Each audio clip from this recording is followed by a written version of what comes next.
Welcome to Physics Learning. This is the fourth lecture on thermodynamics, and in this video I am going to discuss about the concept of work and heat from thermodynamics point of view.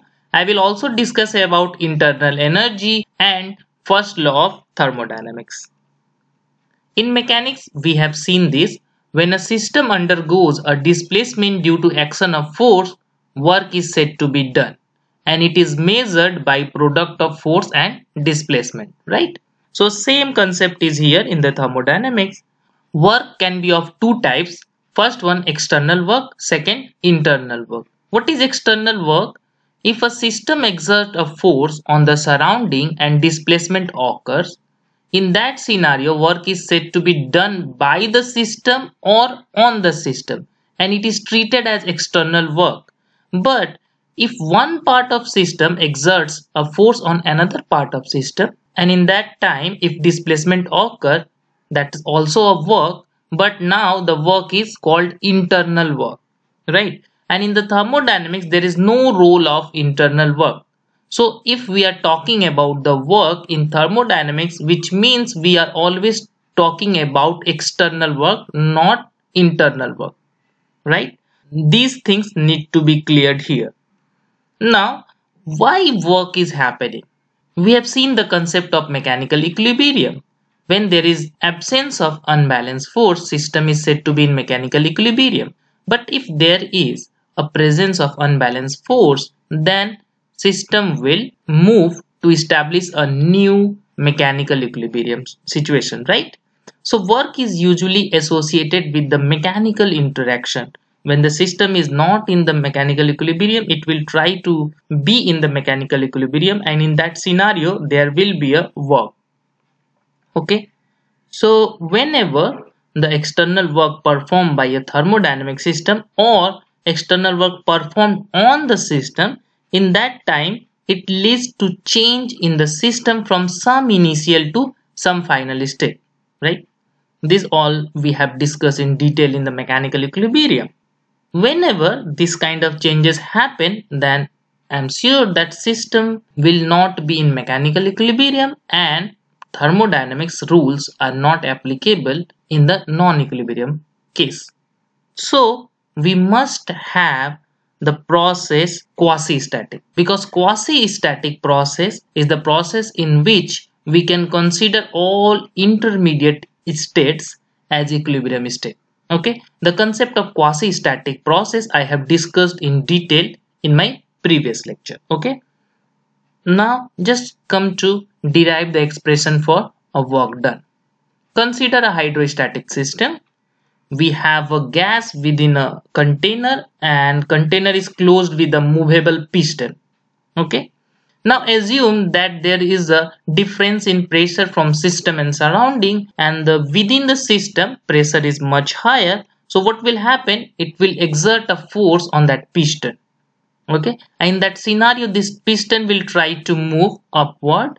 As a result, let's say it's move a distance of dx, right? So basically here expansion of gas is happening and system is changing from initial state to final state. In the initial state we are denoting it by P1 V1, and in the final state we are denoting it by P2 V2, and here red curve is the curve which it followed from initial to final state, right? And this is indicator diagram. Obviously this also I have discussed in detail in my previous lecture. So let's calculate the work done. What is work done? The simple work done is force into displacement, right? What is force here? We know the pressure, and force is pressure times area. So if A is the area of cross section for this container, then P times A is the force times displacement is dx, right? Now what is A dx? A dx is change in volume, because area times this height, here dx will be considered a height, then area of cross section for this container times height is the volume of that increased part, right? So I can simply write dw, that is amount of work done due to displacement of dx in the piston, is p times dv. Okay, so it is let's say this is some kind of intermediate state. Let's say here, so dV is this much amount of change which is indicated in the indicator diagram. Here we have assumed one thing, that during this change in the volume, pressure remains constant. That means we are considering infinitesimally small change in volume, so that even the pressure is changing in that small portion, I can consider pressure as a constant. Okay, so this dx is very small. Now to calculate the total work done throughout this process, we just need to integrate it, and total work done W is equals to V1 to V2 PdV. So this is total work done. This is the formula for the hydrostatic system. Now if you look at this formula, and even if you look at the concept from the indicator diagram, we can easily say that work done is area under the curve. So if you calculate the area under this curve, you can easily calculate the work done. So there is another indirect way to calculate the work, just to draw the process on the indicator diagram, that is the variation of one variable with respect to another, plot it and calculate the area under the curve. That is exactly the work done. Now let's move on. We have seen here that work done is area under the curve. That means if the curve will change, the work done will change, or I can say that work done is depend upon path. So if something is depend upon path, then certainly it is not the function of state, right? That is, I cannot say the work done depend upon this initial and final state. It will depend upon whole path. So I cannot simply calculate the work done as the difference between the work of two different states, right? So it is not a state function. The function which only depend upon the initial and final states, or just on a particular state, those functions are called state function. So here I am very much clear that work done is not a state function, right? Now the next concept is dW is equals to PdV. So here dV is change in volume, and we have seen in the case of expansion, force is exerted by the gas. That means force is exerted by the system. So system is trying to do the work, right? And when system is trying to do the work, dV is greater than 0 because it is the case of expansion. Therefore dW is greater than 0. So from this expression I can say that work done by the system is positive. Okay. Similarly, just think other way around. If force is exerted by the surrounding, in that case compression will happen, and from this expression dV is less than 0, which means dW will be less than 0.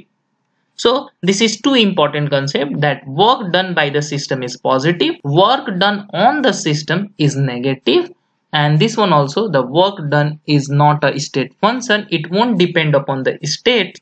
It will depend upon the path of evolution, right? Let's move on to the heat. We have seen also the condition for the thermal equilibrium. So work is associated with the mechanical equilibrium. Similarly, heat is associated with the thermal equilibrium. So whenever there is a work done, I would say that there is an interaction. There is a mechanical interaction between system and surrounding. If there is a heat flow, then I would say there is a thermal interaction between system and surrounding, right? So what was the thermal equilibrium? Thermal equilibrium is the state attained by two or more systems placed in thermal contact through a diathermic wall, right? So if you put two system or system and surrounding, then if there is a heat exchange, then after some time they will attain a state which we call the thermal equilibrium. But what will happen if the system are not in the thermal equilibrium? In that case, I told you that there is a flow of heat from higher temperature to the lower temperature region. So in that scenario, I would say that there will be flow of heat, and it will flow till new thermal equilibrium restore. Okay. So from this concept, I can define heat as some kind of physical entities. So heat is defined as a physical entities which is transferred between system and surrounding by virtue of its temperature difference, and it flows from higher temperature to lower temperature. Similar to the work, it is not a state function. It is also depend upon how the system evolve. It will not simply depend upon initial and final state. You cannot take the difference of heat as a difference between heat of initial state and heat of the final state. It will depend upon the path, whole path. That means how the system is changing from one state to the another state. Okay.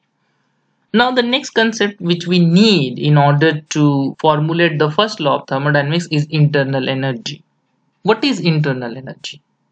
Internal energy, in the simple sentence, I would say that internal energy of a thermodynamic system is the energy contained within it. If you have a system, just look at the system, and total energy of that system is called internal energy. Okay, let me put it in the another way, that it is the energy required to create the particular state of the system. If you leave a system, it will attain some kind of state which is denoted by P, V and T in the thermodynamics variable sense.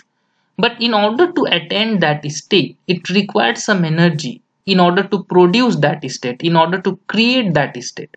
So it is the energy required to create that particular state of the system. And thermodynamics don't care about the source of this internal energy. It is just energy which is associated with the particular state. That means it is a state function. If you have a different state, internal energy will be different. If you go from the kinetic theory of gases point of view, then from that knowledge I can say that internal energy of a system is sum of total kinetic energy and the total potential energy of the system. So any system, let's say the gaseous system, their molecules are randomly moving. So in that particular state, all the molecules have some kinetic energy associated with them. So if you add them up, you will get the total energy. Again, due to intermolecular interaction, there will be a potential energy. So if you add them, if you add all of kinetic energy and the potential energy, then you can get some kind of energy which we can say it is an internal energy. Okay. In thermodynamics, what is the use of internal energy? Actually, internal energy keeps the account of gain and lose of the energy of the system that are due to change in its internal state. If system goes from one state to another state, that internal energy is the quantity which tells you that how much energy gain is there or how much energy is lost. So it just accounts for the gain and loss of the energy. As I said that internal energy state function, you can simply take the difference between the internal energy of two states in order to say whether there is a gain of some energy or there is a loss of some energy. Okay. So now we have all three variables, the work done, heat and internal energy. So now we are ready to define the first law of thermodynamics. What is the first law of thermodynamics? If a system undergoes a change by mechanical or by thermal interaction, which we have seen, that is mechanical interaction due to some work done, or thermal interaction, that is due to heat exchange. If a system undergoes a change by mechanical and or thermal interaction, its internal energy changes by an amount equal to heat transferred to it and work done on it. In mathematically, if du is the change in internal energy, delta Q is heat added to it, delta W is work done by it, then from the first law of thermodynamics, internal energy changes is equals to du is equals to delta Q, that is heat provided to the system, minus delta W. And this is called the differential form of first law of thermodynamics. You will find out different kinds of statement in different book. Okay, so there is no problem in it. The thing is du is equals to delta Q minus delta W.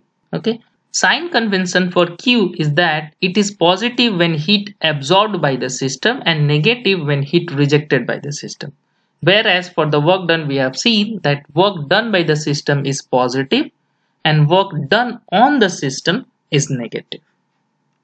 Now you must be curious why we are using D in the case of change in internal energy and delta for the case of change in heat and the work done.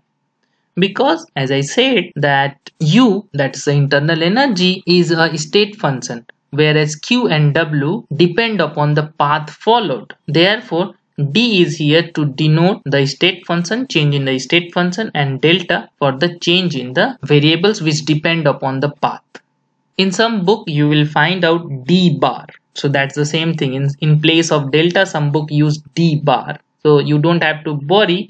Only the thing is that for the internal energy and for the Q and W, there must be a different symbols. Okay. Now come back to the hydrostatic system we just use in the case of work done. So we have a gaseous system, and in that gaseous system we are supplying some kind of heat. So system is absorbing the heat from the surrounding, and at the same time it is performing some work, right? So there is a heat absorption by the system, at the same time system is doing some work. So let's say the work done is delta W, heat absorbed is delta Q, and change in internal energy during whole this process, that is the first part is called initial state and the final one is the final state. Just take the difference between the internal energy, that's a du. So from the first law of thermodynamics I can write du is equals to delta Q minus delta W. But now look at the one point here. It is just like a conservation of energy. If you are supplying the heat to the system, that means it is gaining the heat energy, and as it is providing some work, that means work is done on the expense of energy. So at the same time it is gaining some energy in the form of heat energy, and it is losing some energy which is a form of mechanical energy. That's why if you take the difference of heat and the work done, that's exactly equals to gain in its internal energy, right? Therefore, I can say that first law of thermodynamics is a version of law of conservation of energy. Therefore, in some book you will find out the statement of first law of thermodynamics is exactly same as the statement of law of conservation of energy. That is, energy can neither be created nor destroyed, only it can be transferred from one form to another form. So the law of conservation of energy is also known as the first law of thermodynamics, and this is the mathematical form. This is from the theoretical point of view.